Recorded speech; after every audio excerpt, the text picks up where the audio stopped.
6년 9개월 만에 가장 높은 주간 상승률입니다. 와, 저는 처음 받는 것 같아요. 그렇다고 해서 집을 팔아야 될까? 우리가 항상 통계를 볼 때에는 평균의 함정에 빠지면 안 되는데, 평균의 함정이 뭐냐면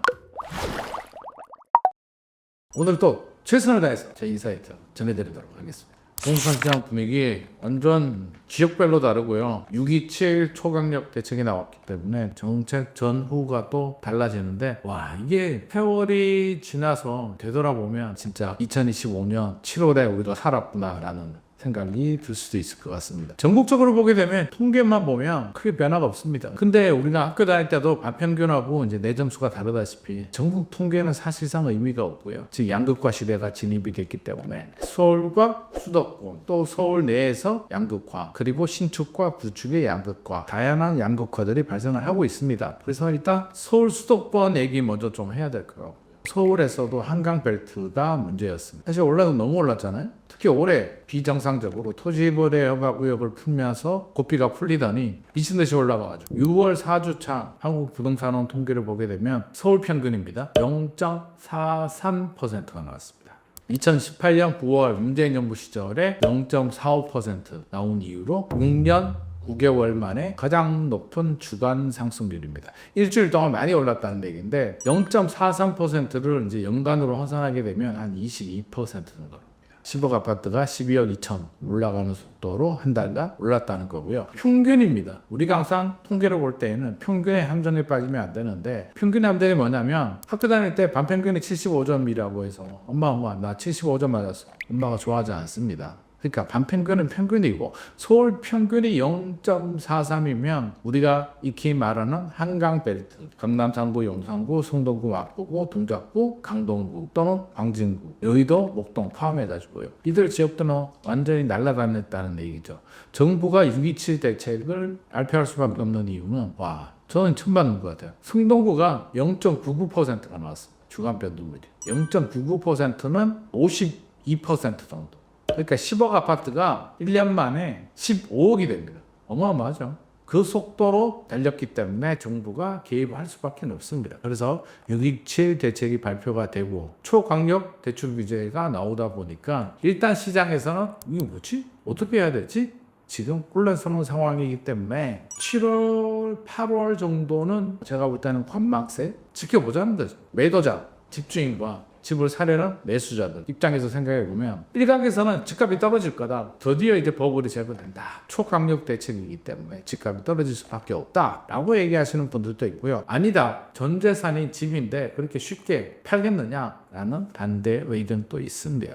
사실 집값이 떨어지기는 좀 쉽지 않습니다. 집값이 떨어지려고 하면 두 가지 중에 한 가지죠. 하나는 뭐냐면 집값이 더 떨어질 것 같은 두려운 마음. 와, 이 정도면 앞으로 집값 더 떨어질 것 같아. 오늘이 제일 비싸. 내 집은 비쌀 때 팔고 싶고 싸게 사고 싶잖아요. 마음이 똑같거든요. 더 떨어질 것 같으면 금매로 던집니다. 근데 지금 금매로 던져야 될까요? 초강력 대출 규제가 나왔다고 해서 집을 못 사는 것도 아니고 6억 이상 넘어가는 대출은 막혔다고 하지만, 그렇다고 해서 집을 팔아야 될까? 근본 원인을 생각해 보게 되면 입주 물량이 부족합니다. 항상 공급 얘기를 하는데 특히 서울이죠. 수도권 지역들도 마찬가지고 올 하반기 입주 물량이 상반기보다 한 20% 정도 감소하고요. 2026년부터 공급의 위기가 시작이 되는데 한 3분의 1 투막납니다. 올해도 공급이 충분하다고 우리가 느끼지는 못했잖아요. 내년에는 3분의 1 투막난다니까. 금리 내려가잖아요. 거기에 추경해서 유동성 풀잖아요. 아, 이거 어떻게 집값이 떨어지지? 라는 생각을 하잖아요. 집주인들은. 왜? 5채, 10채 가지고 있는 사람이야. 리스크 관리 차원에서도 주택수를 줄여도 되겠으나 최근에 집을 여러 개 투자하지 않습니다. 가격대도 너무 높고 다주택자 규제들도 여전히 진행 중이기 때문에 똘똘한 한 채가 트렌드인데 집 하나 가지고 있는데 대출 규제했다고 팔아야 되겠습니까?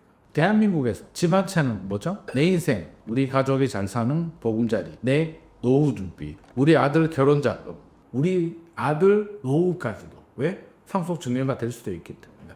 이렇게 소중한 내 집을 상급지로 갈아타는 것도 아니고 대출 규제가 됐다고 헐값에 판다? 7월, 8월에는 금매도가 나오지 않습니다. 일단 거래량과 상승률만 떨어집니다.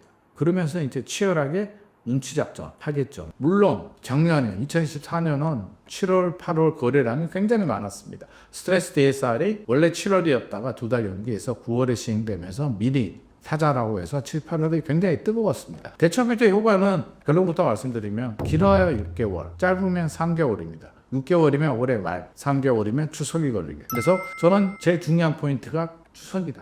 항상 명절은 터닝 포인트 역할을 합니다. 분위기가 좋다가 안 좋아질 수도 있고 분위기가 침체되다가 반등이 될 수도 있습니다. 명절이 중요한데 추석이 지나고도 반등을 못한다, 확산이 안 된다라고 하면 아마 집주인들이 좀 불안한 마음을 가질 것 같고요. 추석이 지나고 다시 올라가 확산돼라고 하면 매수자들이 불안합니다. 그러니까 추석이 중요한 터닝 포인트가 되고, 제가 왜 6개월이라고 하냐면 원래 대출규제 효과는 길어야 6개월이라는 연구 결과도 있고요. 은행들도 실질적으로 상반기에 실적 달성을 많이 했어요. 하반기 정부 정책 따라야겠죠. 총량 규제도 하고 하지만 올해 말 되고 내년 되면 이제 새롭게 사업 계획을 세우고 사업을 해야 되는데 부동산 집값이 과열이라는 이유로 은행들이 내년 장사도 접어야 될까요? 그렇지 않다고 봅니다. 일단 올해까지가 좀 강한 대출 규제가 나올 것 같습니다. 일단은 스타트는 끊었죠. 첫 대책은 나왔습니다. 이제 앞으로가 중요합니다. 상처에 비유하자면 배에 상처가 났습니다. 피가 나옵니다. 그럼 수술해야 되는데 당장 수술할 수가 없습니다. 그럼 어떡하죠? 붕대로 칭칭 감아서 압박해 놓습니다. 그러면 당장 출혈이 멈출 수도 있는데 운 좋게 상처가 깊지 않습니다. 그러면 자연스럽게 아물어서 시간이 지나면 해결이 될 수도 있고, 상처가 깊다? 피가 계속 나오겠죠. 막아서 될 문제는 아니겠죠. 수술을 들어가야 돼요. 어떻게 될지 모릅니다. 지금의 상처가 깊으냐 깊지 않느냐가 중요한데 저는 좀 깊다고 생각을 하고 있습니다. 그래서 후속 대책이 굉장히 중요하다. 왜 이렇게 집 사야 될까? 왜 서울 집을 사지 않으면 안 될까라고 한다면 심리적으로 보면 불안심입니다. 지금 아니면 안 될 것 같은 두려움. 이 원인을 여러 가지 살펴보게 되면 굉장히 복합적인데 경기 침체, 장기 침체에 들어갔다고 봐도 맞을 것 같습니다. 대한민국이 한마디로 이제 성장에서 멈추거나 하락으로 진입을 했다라고 이제 볼 수 있겠죠. 불안합니다. 불안하면 어떤 선택을 해야 되죠? 보다 확실한 선택을 해야 되는데 요즘 되는 게 하나도 없습니다. 사업 하시는 분들 죽으려고 합니다. 상가 월세 받아서 대출이자 내기도 힘듭니다. 물론 그중에 잘 되는 곳들도 일부는 있겠죠. 지식산업센터 엄청나게 힘듭니다. 생활용 숙박시설 여전히 힘듭니다. 토지? 지방 토지는 더 힘듭니다. 산? 안 됩니다. 오직 아파트, 서울 아파트, 강남 아파트 이런 식으로 똘똘한 한 채가 트렌드가 되다 보니까 돈이 쏠리게 돼요. 또 지방에서도 올라오죠. 지방 인구 감소에 투산율 감소에 인구 유출. 지방에서 젊은 분들이 일자리를 찾아서 서울이나 일자리가 있는 곳으로 오다 보니까 인구도 줄죠. 돈도 빠져나가죠. 왜 돈이 빠져나가냐면 자녀가 서울에 취직했는데 돈 있는 사람들, 전세집이든 매매집이든 능력이 되면 사주든 아니면 좀이라도 버텨줘야 되지 않겠습니까? 거기에 지방은 침체인데 서울은 집값이 올라가다 보니까 자산가들이 팔고 정리해서 서울 투자한다는 얘기입니다. 왜? 인플레이션 방어도 해야 되고 떨어지면 안 되니까. 10년 전만 하더라도 지방 100억이 서울 강남 아파트 5채를 샀는데 이제는 한 채도 살까 말까 간당간당합니다. 10년 지나면 더 힘들겠죠. 이런 구조적인 문제가 있는 상태에서 내년부터 또 입주 물량은 부족하죠. 기준금리는 또 경기가 어려우니까 내려야 되죠. 또 주변에서 돈은 푼답니다. 생각해보면 이제 어떤 답이 나오죠? 어떻게 해야 될까요? 그냥 살겠다 라는 답밖에 안 나옵니다. 이게 이제 상처라는 거죠. 더 이상 안 될 것 같은 불안한 마음에 사자라고 이제 돌아서고 있는데 이 상처를 그럼 어떻게 치유할 것일까? 그냥 대출로 꾹 덮어두면 해결이 될까? 된다고 하시는 분들도 있고 안 된다고 하시는 분들도 있는데 저는 쉽지 않다고 봅니다. 왜? 이거는 가치관이나 이념이 아니라 과거 사례를 보더라도 규제로 수요 억제로 집값 잡은 정부가 있나요? 문재인 정부 실패했죠. 마지막엔 2년 3년 지나고 공급으로 선회했습니다. 수요 억제 안 되겠다. 우리 공급으로 할래. 공급이 부족한 게 문제였어 라고 하죠. 노무현 정부도 결국에는 이기 신도시 공급 카드를 꺼내들어서 수요 억제로 안 됩니다. 유일하게 성공한 대통령이 노태우 아마 기억을 못 하실 겁니다. 88 올림픽 할 때 집값이 급등하게 되면서 뭘 했냐면 두 가지를 다 했습니다. 공급 확대, 수요 억제. 분당, 일산 같은 일기 신도시 포함해서 200만 원 단기간에 공급을 합니다. 그때는 이제 우리나라가 땅도 있었고 국가의 힘이 강했기 때문에 가능했습니다. 그게 수요 억제, 토지 공개력도 하죠. 수요 억제의 공급 때를 하니까 안정됐습니다. 유일하게 대책이 안 나온 정부가 김영삼 정부. 김영삼 정부는 왜 안정이 됐냐면 노태우 정부 때 공급과 수요 억제로 집값을 잡아버렸기 때문에 5년 7년 안정이 된 겁니다. 그거는 그때 일이고 지금 공급이 안 나오는 상태에서 지금 대출 규제만 한다고 해서 집주인들이 나 빨리 금매로 팔아야겠어 아니면 집을 사려는 분들이 이제 집 사면 안 되겠네 라고 생각을 하지는 않을 것 같습니다. 왜? 집은 소중하니까 나의 노후니까 내 자녀의 인생이니까 쉽게 결정하지 못합니다. 그냥 지금은 관망을 하고 눈치작전하고 아마도 제 생각에는 하늘이 무너져도 솟아날 구멍을 찾을 것 같습니다. 그게 우리 인간이고 우리 개인입니다. 가만히 있겠습니까? 예를 들어서 회사가 힘들어서 월급이 안 나오고 문 닫을 상황이라면 나 어떡하지? 라고 집에 가만히 있겠습니까? 한 일주일 몇 달 고민하겠죠. 그래서 여러 가지 방법을 찾을 거잖아요. 다른 직장을 찾아도 되고 기술을 배울 수도 있고 자격증을 딸 수도 있고 자영업을 할 수도 있잖아요. 그러니까 이것도 마찬가지죠. 대출을 규제한다? 6억이다? 기존 집을 팔아야 된다? 어떤 선택을 할까요? 지금까지 수요자들은 정부 정책을 잘 따랐습니다. 문재인 정부 때 다주택 하지 말라고 했잖아요. 그래서 다주택 안 하고 한 채만 샀습니다. 소득 안 되는 사람은 대출 받지 말라고 했잖아요. 그래서 소득 대비 DSR에 맞춰서 대출 받았습니다. 사실 6억이라고 규제했는데 6억 대출이 쉬운 줄 아시죠? 받아보십시오. 6억 대출이면 원리금 상환이 얼마인데요? 이자만 내는 게 아니잖아요. 원금도 내야 됩니다. 6억이면 월 300만 원 정도 나올 거예요.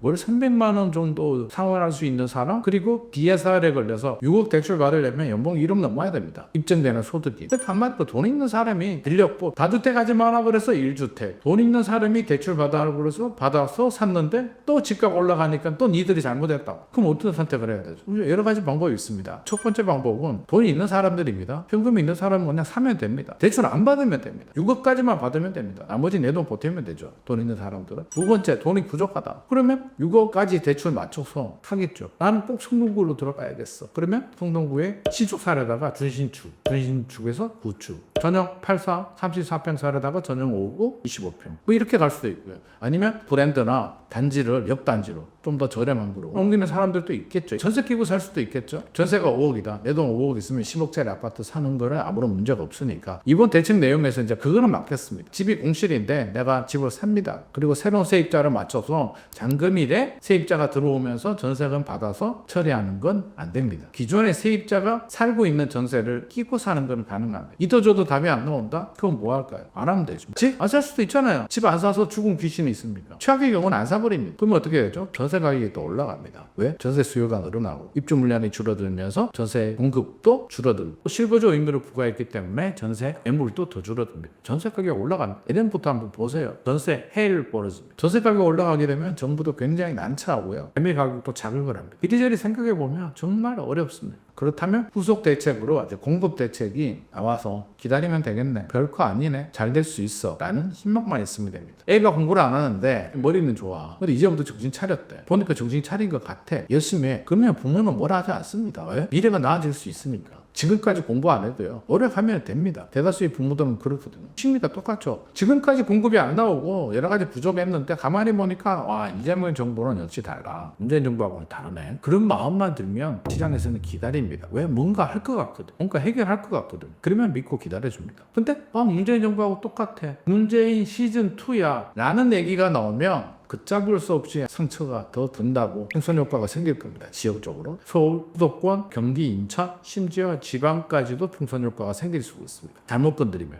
어떤 공급 대책이 나오느냐가 아마 굉장히 중요하고 머리가 아플 것 같습니다. 기존처럼 신규 택지 발굴, 용적률 상향, 1기 신도시 막연하게 빨리 하겠다 이런 내용들이 나오면 시장에서는 푸드숨을 칠 것 같고요. 그렇지 않고 뭔가 좀 다른 재건축 재개발 공급을 하기 위해서 초과이관수제 폐지하겠다.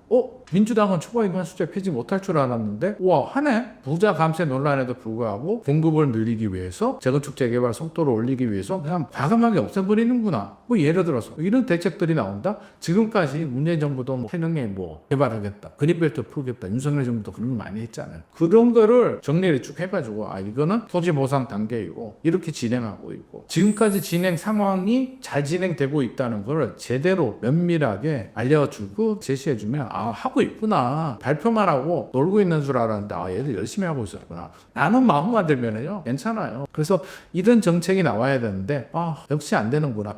기대한 내가 바보지 라는 마음이 들면 더 걷잡을 수 없이 퍼집니다. 문재인 정부는 좀 오래 기다려줬어요. 그 당시 지지율이 80%나 되고요. 박근혜 정부 때 집값이 안정되다가 이제 올라가는 시점이기 때문에 국민들이 기다려줄 수도 있었고 트라우마도 없었는데 이재명 정부는 그렇지 않습니다. 오래 기다려주지 않습니다. 이미 트라우마도 생겼고 여러 가지 불안한 상황이기 때문에 때문에 3년 안 기다려줍니다. 추석 때 결판납니다. 추석 전에 심리를 안정시켜줄 수 있는 대책이 나오면 안정이 되는 거고요. 그렇지 않으면 다시 확산될 수도 있습니다. 그렇죠. 6.27 전에 강력 대책이 나오기 전에는 뭐 미친 듯이 패닉 바잉이었죠. 왜? 아운차 뒤떨어질 것 같은 두려운 마음에 집값이 막 올라가니까 하나 올라가니까 뭐지? 지금 집을 사지 않아도 되는 분들까지도 마음이 급하니까 너도 나도 달라들면서 비정상 이상 급등 과열이 생긴 겁니다. 단기간에 이렇게 올라가는 걸 정상이라고 말하는 사람은 없을 거예요. 제가 봐도 비정상입니다. 그래서 정상으로 가는 과정을 거쳐야 되는데 이 과정으로 가는 길이 두 가지 길이 있습니다. 하나는 가격이 떨어지는 방법입니다. 지금 무주택자들이나 버블이 제거돼야 된다, 떨어지길 바라는 분들은 이번 대책으로 떨어질 거다라고 얘기를 하는데 사실 떨어지기는 쉽지 않고요. 상승률이 둔화된다는 거죠. 안정이 되는 건데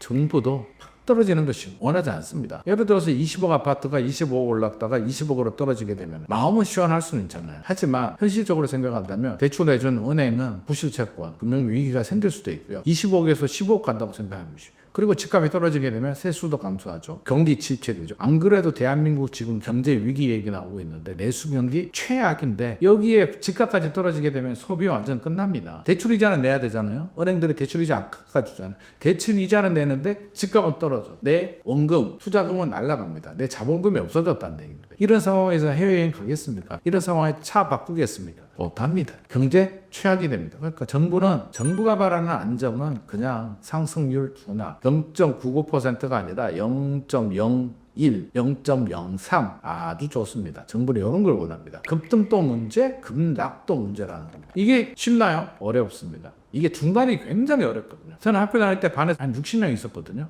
공부 잘하면 1등 할 수는 있는데 제일 어려운 거는 30등 하는 겁니다. 열심히 하면 1등은 할 수 있어요. 근데 30등 어떻게 합니까? 30등 하려면 뒤에 친구들 성적도 봐야 되고 앞에 성적도 봐야 되고 적당하게 페이스 조절을 해야 되는데 안 되거든요. 집값도 똑같은 얘기입니다. 급등은 죽여버릴 수 있어요. 그 집값 죽이는 게 어렵습니까? 다 막아버리면 되는데 대출 아예 안 해주면 되죠. 뭐 6억이야 아예 막아버리고 양도세 완전히 뭐 한 100% 때려버리고 종부세 3배 올려버리고 하면 완전 죽어버립니다. 근데 그러면 안 되잖아. 경제가 무너져 버리니까 적당하게 살려야 되는데 시장은 적당한 게 없거든요. 올라갈 때는 너무 오버슈팅 되고 내려갈 때는 너무 언더슈팅 되기 때문에 이게 어느 정부라도 풀기 어려운 숙제이고요. 이재명 정부도 풀기 어려운 숙제다. 왜? 이재명 정부는 뭐라 하는 게 아니라 누가 되더라도 어렵고요. 제가 대통령이 돼도 어렵습니다. 재건축 초과이용화수제 폐지한다고 하면 아마 지지자들 난리 날 겁니다. 부자 감세 너 좀 뭐 하는 거냐? 내가 너 그러려고 찍어줬냐부터 해가지고 아마 난리가 날 수도 있고요. 다주택자 규제 폐지해야 된다는 소리도 있고 주택 수에 따라서는 더 이상 하지 말고 여러 채 가지고 있는데 합계 금액이 높아. 그러면 세금을 더 내야 되는 거고요. 한 채 가지고 있는데 금액이 높아. 당연히 세금을 더 내야 되고 세 채를 가지고 있는데 1억짜리 세 채 가지고 있어. 3억밖에 안 돼. 서울 평균도 안 돼.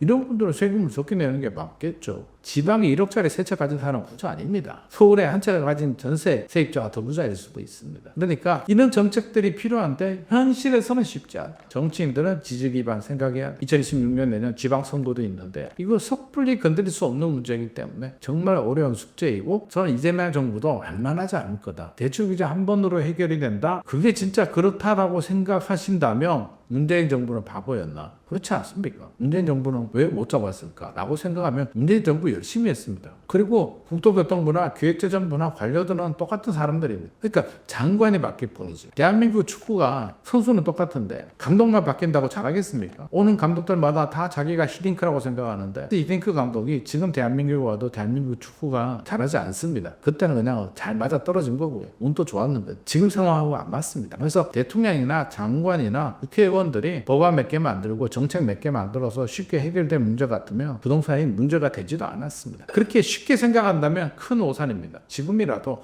굉장히 어려운 숙제라는 걸 받아들이고 하나씩 시간이 걸리더라도 임기 내에 해결 안 해도 돼요. 국민들은 그거 원하지 않습니다. 5년, 10년, 15년 차차기 정부까지 연결이 되더라도 빨리 해야 되는 정책과 오래 걸리는 정책은 좀 구분해서 투 트랙으로 가야겠죠. 빨리 해야 되는 정책은 이제 공급대책, 청사진 제시해 재건축 초과이용화수 같은 공급 제한이 되고 심리적으로 문재인 정부와는 달라. 뭐 이런 걸 한번 보여줄 필요도 있을 것 같고요. 장기적으로 본다면 서울은 공급 부족도 맞으나 수요 과잉이잖아요. 그럼 서울은 10년 정도는 공급을 꾸준히 늘리는 정책을 펴대. 수요 과잉이 왜 수요 과잉입니까? 지방에 젊은 자녀들이 끊임없이 이 서울하고 좋은 대학을 찾아서 좋은 직장을 찾아서 올라오잖아요. 이걸 끊어야죠. 어떻게 끊냐고요? 막아버릴까요? 안 되잖아요. 제가 어제도 부산 다녀왔는데 택시를 탔는데 기사님이 말씀하십니다. 대기업 직장이 없다. 그 부산에서 서울로 가고 경기도로 가고 울산으로 가고 평양으로도 가고 이렇게 간다고 하더라고요. 대기업 일자리든 내려가야 돼. 지방이 살아야 굳이 서울로 안 오고 지방분들이 취직하고 집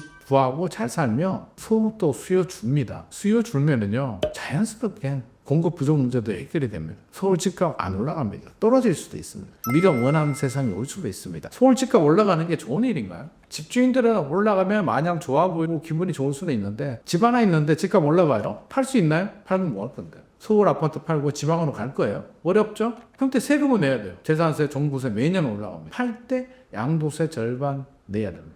그러니까 집값이 많이 올라가면 결국에는 국가만 세금을 더 거두지 이 집 팔지도 못합니다. 내 노후 준비에 자녀까지 생각을 해야 되기 때문에 집 팔고 지방 간다 아니면 주택연금 가입한다 그러면 제일 싫어하는 사람이 자녀들입니다. 아들, 딸들 표정이 달라집니다. 왜? 내 집이라고 생각했는데. 그래서 쉽지 않습니다. 집값 올라가는 건 궁극적으로 집주인들한테도 그렇게 좋은 일이 아닙니다. 인플레이션 방어 정도 하는 게 안정적인 상황. 그러면 인플레이션 3% 잡으면 10억이 10년 지나면 실질 가치가 7억 4천으로 떨어지거든요. 그러면 10억 아파트가 13억 13억 정도 올라가는 건 인플레이션 방어입니다. 이게 뭐 급등이라고 할 수는 없습니다. 지금은 1년에 13억 14억 올라가는 게 문제인데 이게 10년에 13억 14억 15억 올라가는 게 인플레이션 방어거든요. 이런 수준 정도를 전국에서 전국 집값이 인플레이션 방어 정도 한다면 대한민국이 이렇게까지 문제가 되지 않을 겁니다. 이건 5년 만에 해결 안 되고요. 차기 차차기로 넘어가야 되고 지방 일자리 만들고 좋은 대학교, 국립대학교들 있잖아요. 경북대, 부산대, 전남대, 전북대에 남아도는 교육 예산들 매년 3천억씩 쏟아붓고 나이 드신 교수님들 죄송합니다만 퇴직금 줘가지고 집에 보내. 미국이나 공부 잘하는 교수님들 있잖아요. 초빙 가가지고 연봉 많이 주고 아니 줘야 열심히 하지. 시설 투자하고 포항공대나 카이스트 정도를 이렇게 국립대학교들 만들어주면 지방 학생들 굳이 서울대 빼고는 안 올라올걸요. 그래서 저는 이런 정책들 좀 해줬으면 국민들이 다 지켜보고 있습니다. 이렇게 하면 자연스럽게 해결될 문제입니다. 초조하게 임기 내에 빨리 해결하는 마음으로 과도한 규제 폭탄을 쏟아붓게 되면 문재인 시즌2가 될 수도 있습니다. 10년만 지나면 신축 아니래. 그러니까 이 문화도 이제는 우리도 또 바뀔 때가 됐다. 이런 게 하나씩 바뀌어줘야 대한민국이 신축 아파트만 너무 선호하지 않고 모두가 잘 사는 세상 쉽지 않습니다만 격차는 줄이는 노력은 좀 하지 않겠습니까?